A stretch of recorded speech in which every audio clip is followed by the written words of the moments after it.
a day when we want to look at how India is going to get to the top three and fast track to the three is the theme of this summit. I want to ask you, Mr. Piyush Goyal, what's your vision? As before us, we were told that it's not ordained by God.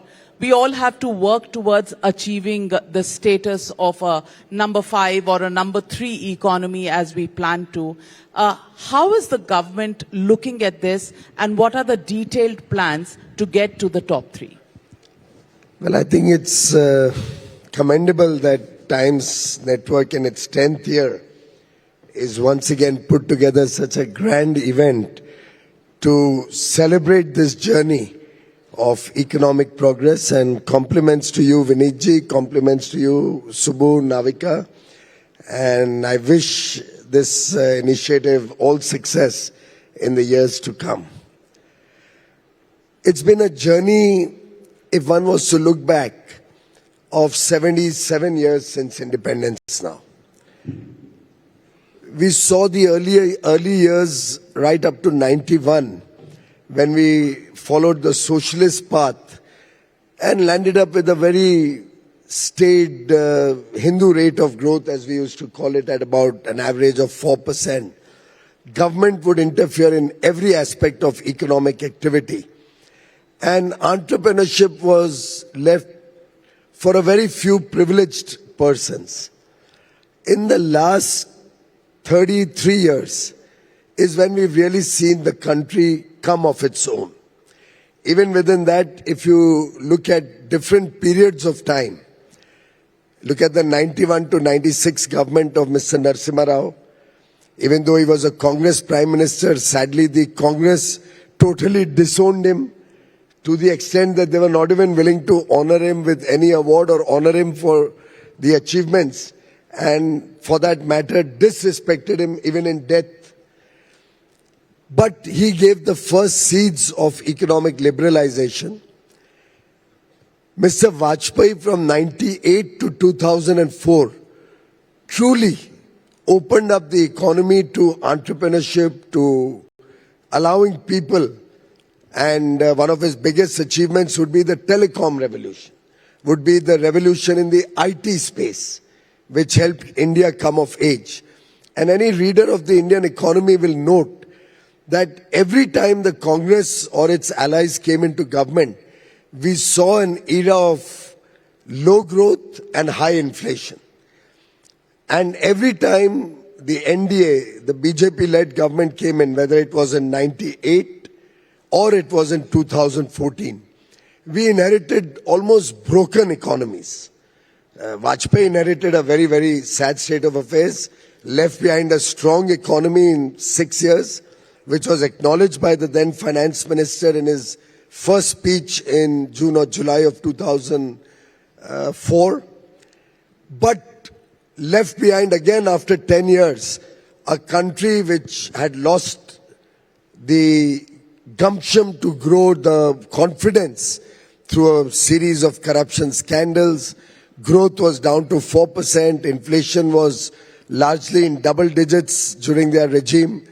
And once again, Mr. Modi had to literally start afresh, from building the confidence of the people, from building international relations and international investors' trust in India, and the people's own initiative to get into working hard to rebuild India.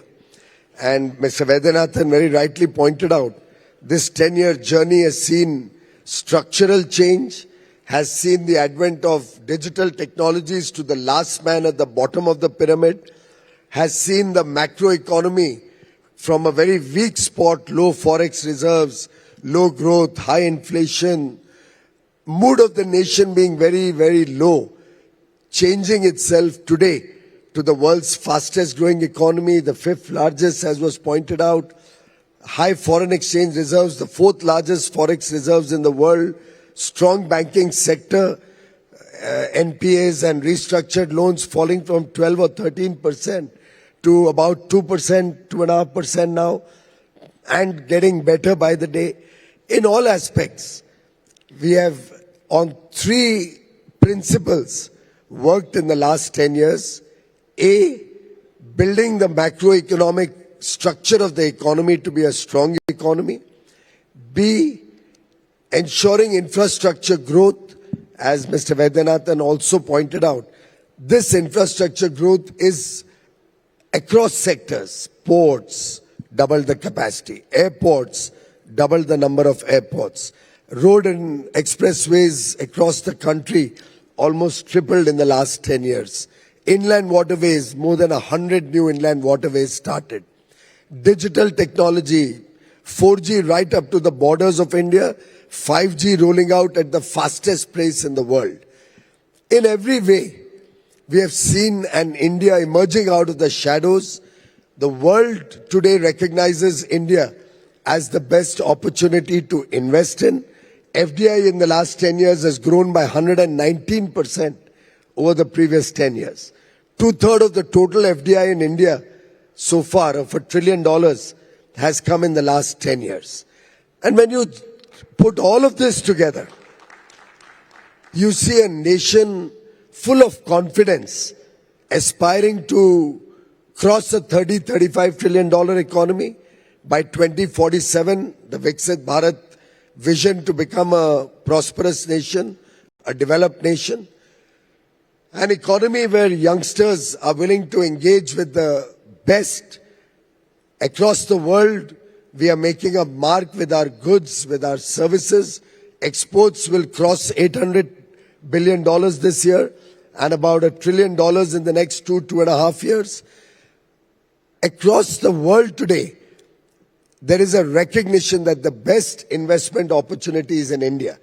And I can assure you the government, through a series of initiatives, whether it's the large infrastructure rollout, whether it's the social welfare programs for inclusive growth and to empower our people, particularly our women, whom we believe as they come into the formal economy more and more, will play a leading role in women-led development, in making sure that no child in the country is deprived of the basic amenities like food, clothing, shelter, healthcare, education, roads, electricity, cooking gas connection, toilets, digital connectivity. All the basic needs of life should be a must-have for every child born in this country, so that 1.4 billion people's dreams, their aspirations can be big.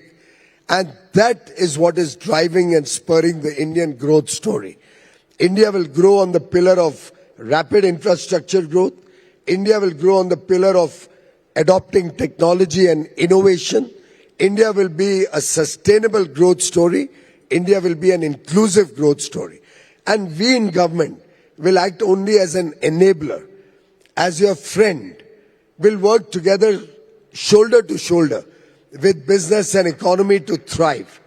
We'll allow the private sector to take forward initiatives, including in hitherto unexpected areas like space, where the private sector and our startups are doing some wonderful work. Our fintechs, our agri-techs, our biotech, each sector is holding the nation in the highest esteem across the world.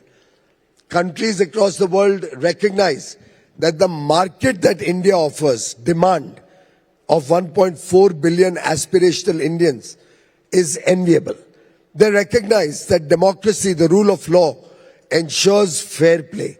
They recognize that a young population with an average age of 28-29 years, expected to be young for the next 30 years, will provide talent, will provide skill. They recognize that decisive leadership that this country has, amongst the only countries, Navika ji, which in 23 and 24 has repeated a government. Amongst the democratic world, we saw 60% of the world's population under democracies go to polls in the last 2 years. Rarely have governments been repeated, and I can't remember a government repeated the third time. And that is what Prime Minister Modi has brought to the nation. Confidence and belief in the India story. There may be a few naysayers who along with their friends across the borders may try to undermine the India growth story.